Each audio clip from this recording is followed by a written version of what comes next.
We got pretty lucky with this one.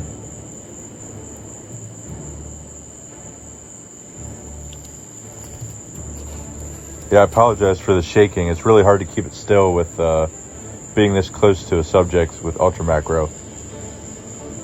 I should be using a tripod, but I'm trying handheld.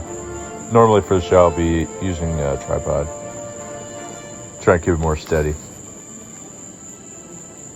Will ghost crabs come out this far? Maybe.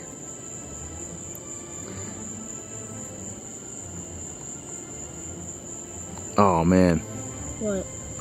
That would have been some good footage to film. This large wolf spider just caught a tiger beetle.